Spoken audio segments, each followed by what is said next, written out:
Welcome back to Copper's Comics. Today I'm going to be going over some of my favourite underrated DC characters. Let's get into it.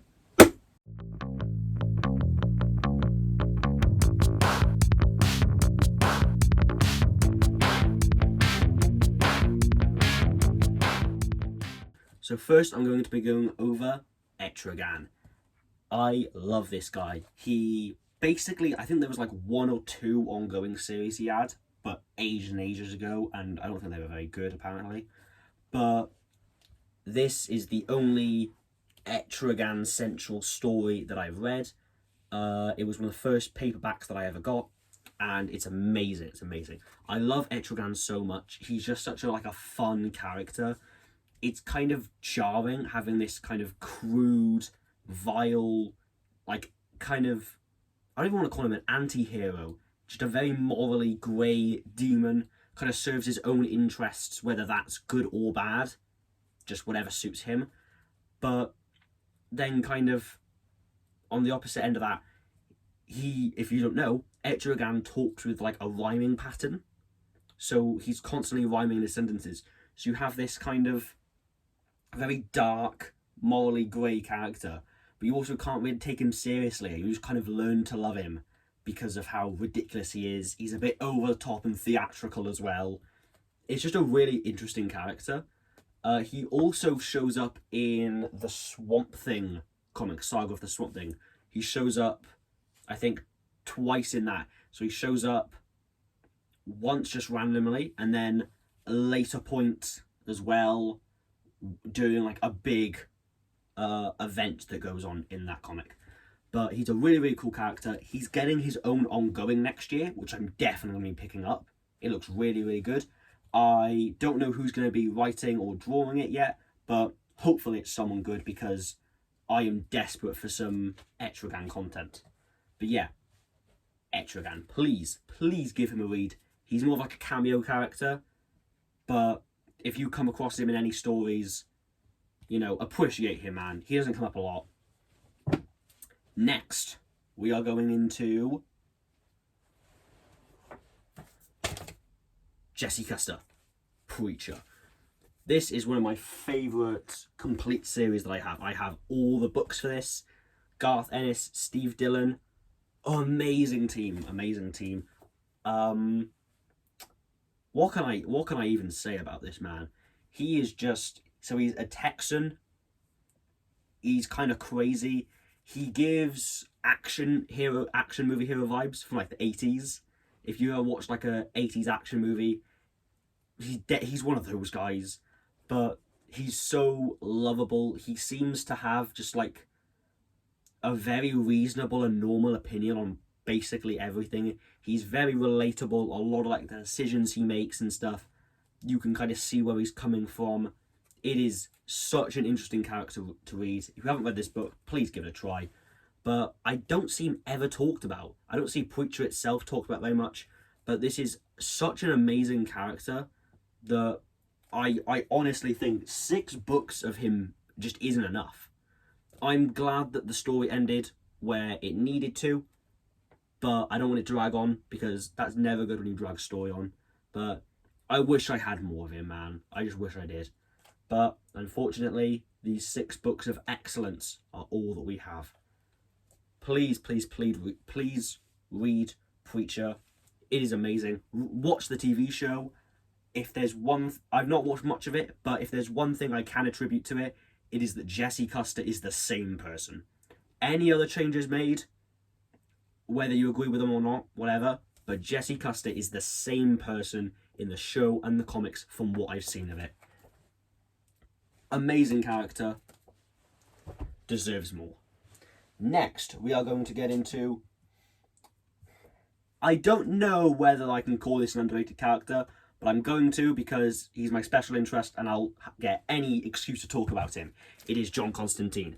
John Constantine, best comic book character of all time. I don't care what anyone says. He is cockney, he's funny, he's crude. He just kind of says what he wants and does what he wants. You can never really tell if he's actually a good guy or if he's just kind of going along with whatever works with him. But Man, he's such an enjoyable character. If you are debating getting any stories with him in, go watch any DC content with him in. Whether it's the Constantine series, whether it's his odd appearances in the Arrowverse, like the Arrow TV show, and Legends of Tomorrow. He shows up in those a few times. The DC animated movies. To be fair to them, anything other than the Keanu Reeves Constantine, even if the series itself isn't good, or the movie itself isn't good, John Constantine is always done justice, other than the Keanu Reeves movie. Good movie, bad representation of Constantine.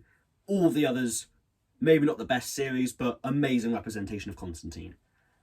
Go read something with him in. It is amazing. He's such an enjoyable character. You never really know if you love him or just love to hate him. It kind of changes, to be honest. But he's a very down-to-earth, relatable character. He's not this, like, billionaire. He's not like Batman. He's a billionaire. He's dressing up as a bat, going out in the night, fighting people. Like, he has relatable themes, Batman, but he isn't...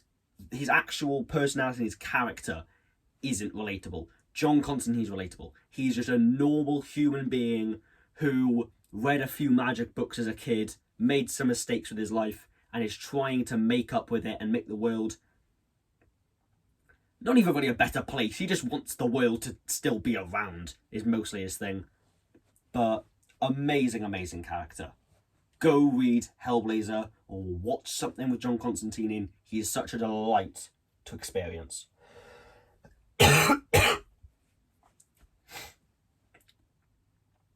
Next, we're going to be going into the last one, which is Swamp Thing.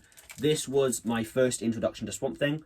I picked this up without thinking, just at a random comic shop. I saw this, it looked cool. It had like a vampire-ish looking demon Batman on the cover. It looked sick.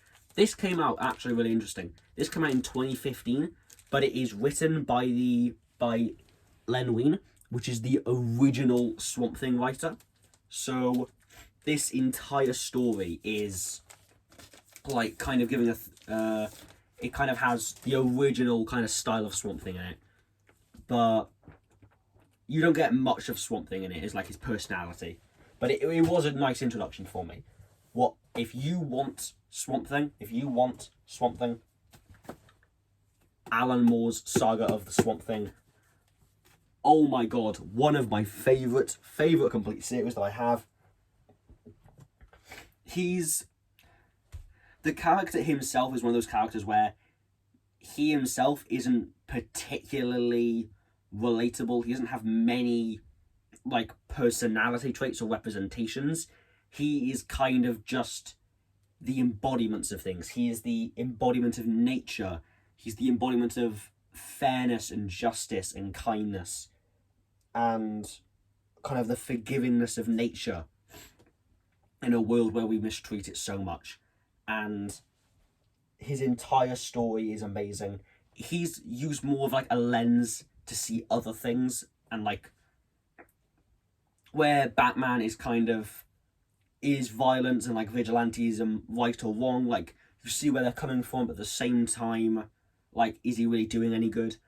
Swamp Thing is less you're debating the morals of the character, and it's more the writer is using him to show you another topic, to show you something else, and then you debate on that. He's more of a vessel, a lens for the writer, than he himself being kind of the focus.